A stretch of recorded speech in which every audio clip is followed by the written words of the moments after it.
Hello friends, I am doctor Munsif and welcome to my YouTube channel quick relief prescription की इस series में आपका बहुत बहुत स्वागत है। तो आज का हमारा टॉपिक है वेट कफ या बलगम वाली खांसी।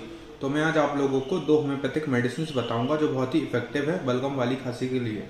फर्स्ट मेडिसिन है हेपारसल्फ, सेकेंड मेडिसिन है काली बाइक्रोन। इस मेडिसिन को आप 30 पोटेंसी में यूज़ कर सकते हैं। सुबह दोपहर शाम 2 से 3 दिन तक लेंगे तो आपकी खांसी ठीक हो जाएगी। ऐसे ही आप अपनी प्रॉब्लम भी हमें कमेंट करके बता सकते हैं।